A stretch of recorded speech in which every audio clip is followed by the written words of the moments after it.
dernier invité qu'on a reçu avant les élections européennes dans ce studio, c'était lui. Vous le connaissez? Ah bah oui, je le connais, oui. Jordan Bardella. Et je pense qu'on a un paysage politique qui se dessine à l'issue de ces élections européennes qui, moi, m'inquiète. Derrière la photo d'un jeune homme qui peut paraître sympathique, il y a en réalité un projet ethniciste qui, moi, me convient pas. Moi, je pense que le vote Rassemblement National, c'est un pétard mouillé. Non seulement il n'est pas efficace, il sert Emmanuel Macron, il a besoin de ce duel prétendu pour pouvoir se maintenir lui. Et puis surtout, si on analyse ce qu'il y a à faire politiquement, on voit bien que ni l'un ni l'autre, ni Macron ni Le Pen finalement, ne répondent aux grands enjeux. Moi, ça m'inquiète parce que pendant que ce duel prétendu se joue, je pense qu'on prend beaucoup de retard sur ce qu'il y aurait lieu de faire. Je vais vous reprendre la photo, ouais, je vais pas la garder. On va parler de vous. Vous rêviez de faire de la politique depuis que vous êtes tout petit? Non, non, absolument pas. Moi, en réalité, j'ai commencé à m'engager dans le milieu associatif à l'adolescence. Et c'est en faisant cela que j'ai commencé à côtoyer des militants politiques qui ont cherché pendant un certain temps à me convaincre. Ouais. J'ai mis du temps, en fait, avant de franchir le cap de l'adhésion à un parti politique. Et je l'ai fait au moment de la campagne présidentielle de 2012. Pas avant? Non. Avant, disons que j'étais intéressé par la politique, bien plus sans doute que la moyenne de mes camarades du même âge. Mais disons que l'acte d'adhésion en tant que tel, le moment où je deviens un militant politique, c'est la campagne présidentielle de 2012, donc ça correspond pour moi à mes 21 ans. On est sur Internet, sur YouTube, j'ai appris un truc quand même qui m'a fait sourire. Vous avez joué à Counter-Strike? Ouais. Beaucoup? Ouais, énormément. Vous étiez geek? Intensément, ouais. On faisait des matchs réguliers avec une équipe. Et j'étais un peu celui qui réunissait tout le monde avant. Comme en politique? Exactement. Ça qui est rigolo en fait, c'est qu'après je fais le parallèle, je répartissais un peu les missions à chacun et la stratégie globale de ce qu'on allait faire pendant le match. C'est assez rigolo parce que beaucoup de ceux qui jouaient avec moi jouaient par-dessus la jambe, quoi. C'était juste défouloir, mais pour moi c'était le défouloir, mais pas que.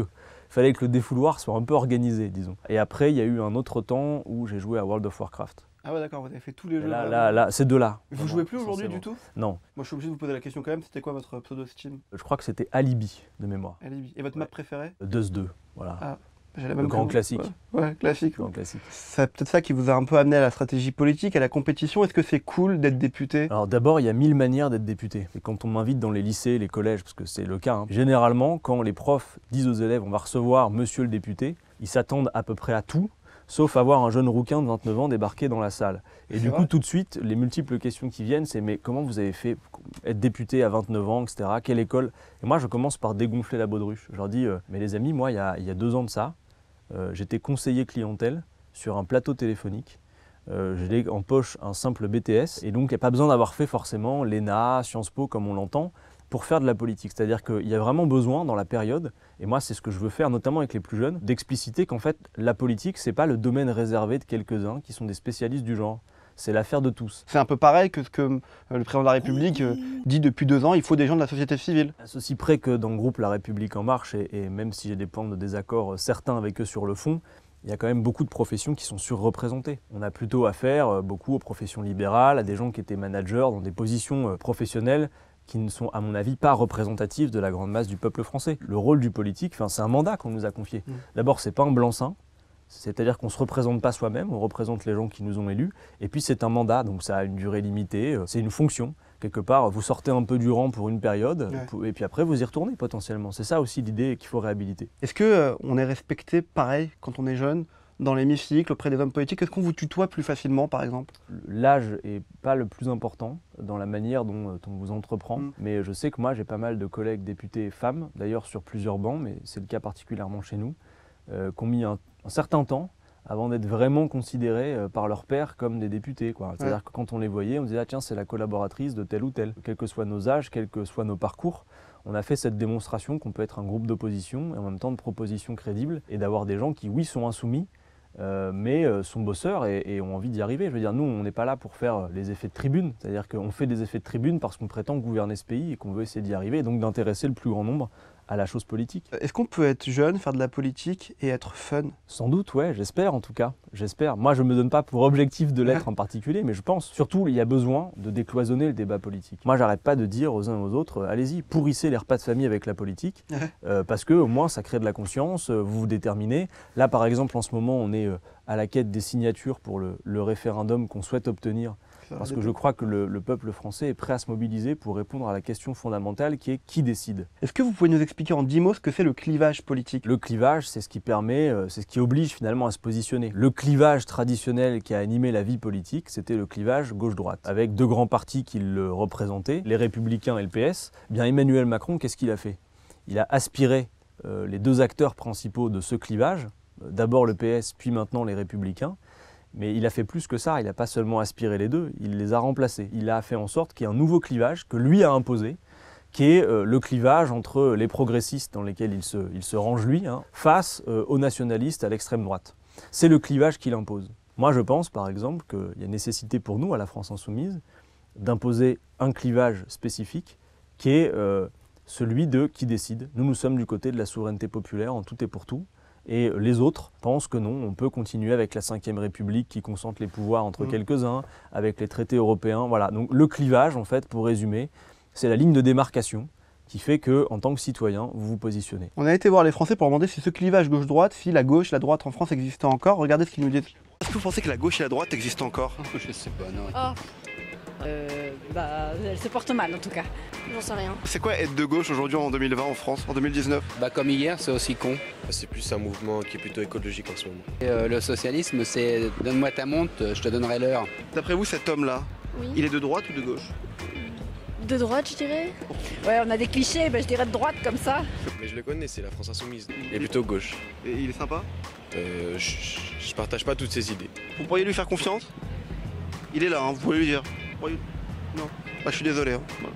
Je vote jamais, je m'intéresse pas. Mais pourquoi? Mais ils sont tous pareils, ils sont tous unis, ils sont tous dans leur système, dans leur bureau, ils s'en foutent de nous. Moi, je veux dire, j'ai l'habitude de ce genre de remarques parce que j'y suis confronté tous les jours. Il y a les gens qui nous témoignent leur confiance, leur affection pour ce qu'on fait, et il y a ceux qui, et je pense qu'ils sont nombreux dans ce pays, expriment une défiance pour toutes les personnes qui s'engagent en politique. Moi, je dis donc à ceux qui ne sont pas satisfaits, faites, allez-y. Il faut qu'on se présente à eux plus en disant votez pour nous parce qu'on est les meilleurs et qu'on va respecter notre programme. On leur a fait le coup des dizaines de fois. Je veux dire, quand par exemple en 2005, les Français se passionnent pour la question du référendum sur les traités, qu'ils votent non, et que malgré leur vote non, on fait oui, sortez les rames ensuite pour exiger d'eux qu'ils reviennent, même si vous leur dites on va respecter notre promesse. Par exemple, là, on a une échéance municipale dans quelques temps. C'est pas voter pour nous au conseil municipal, c'est venez siéger avec nous, venez co-construire les solutions avec nous. C'est possible. Et faire vous. C'est possible, on peut venir vraiment. Je vais vous dire même, c'est pas possible, c'est nécessaire. On va quand même faire un test.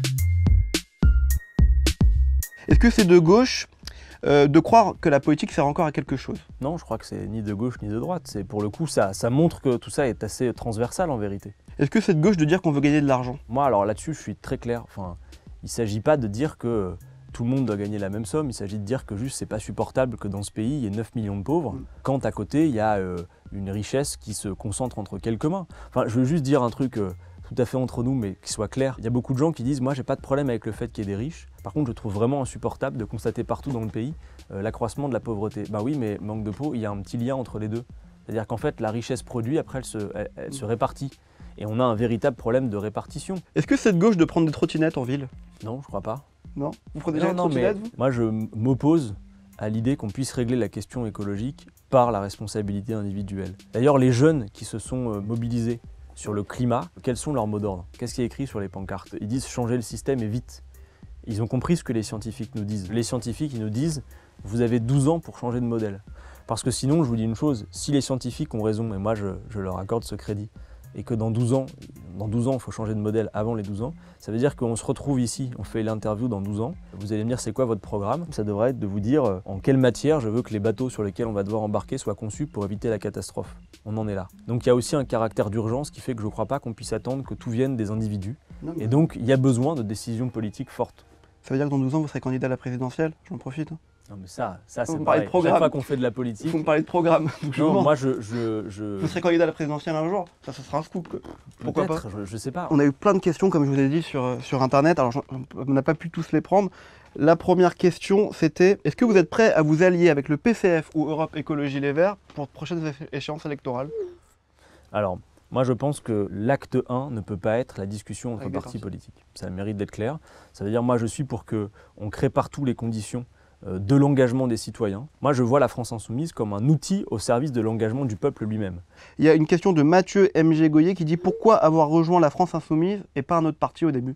Alors précisément parce que la France Insoumise n'est pas un parti. Moi j'étais membre d'un parti, le parti de gauche, je le suis toujours, mais avec la France Insoumise nous avons construit un mouvement. Et le mouvement est résolument tourné vers l'extérieur, vers la société. C'est-à-dire concrètement ce dont on parle depuis tout à l'heure, dans les quartiers, avec les gens. Alors que un parti, même si c'est un outil qui a de l'utilité, il y a tout de suite les logiques aussi de... on écrit des textes entre nous, parfois on se bat au sein des partis pour peser sur telle ou telle décision. Là, il y a des petites tensions en ce moment à la France Insoumise. Mais le moment tient au fait que, comme on a subi un revers électoral, tout le monde, et c'est bien, contribue à l'explication, l'analyse. Alors après, on se dit les points d'accord sur l'analyse en question.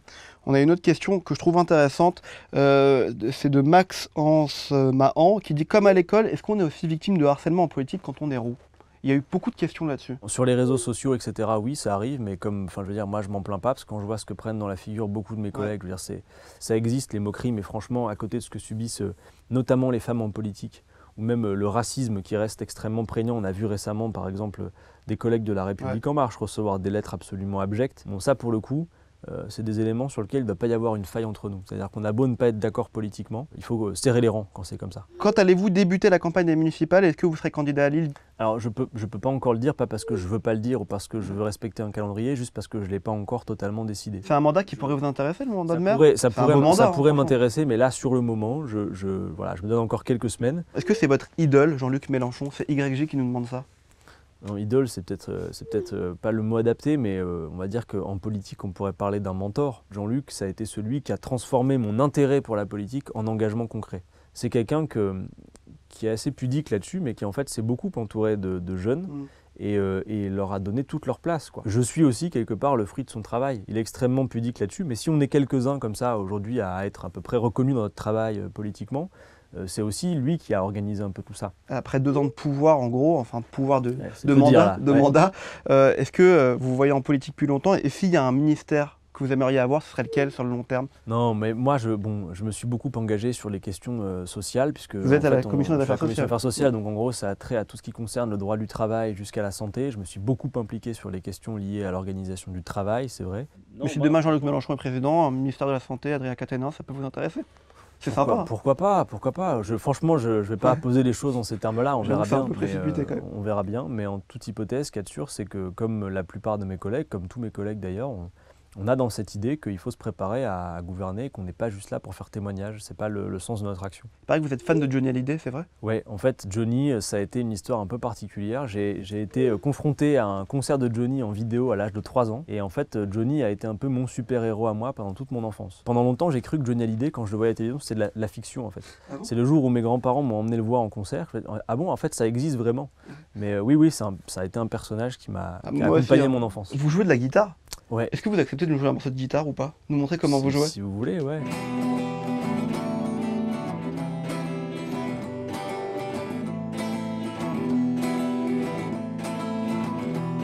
Elle descendait de la montagne en chantant une chanson paillarde, une chanson de collégien. La fille du coupeur de juin, la fille du coupeur de juin. Voilà. Bon, en fait, c'est beaucoup plus long, mais ils iront découvrir ceux qui nous écoutent. Voilà. Merci à vous d'avoir Hubert Félix Thieffen, merci à vous de me l'avoir permis. Bah, c'est cool. Et n'hésitez pas à demander à vos invités à venir de faire de la trompette, tout ça. Moi, je regarderai ça avec beaucoup d'intérêt. Merci à vous. Juste pour terminer, on fait toujours la photo pour la montrer à l'invité d'après. Allez, allons-y. Ici? Ouais. Allez.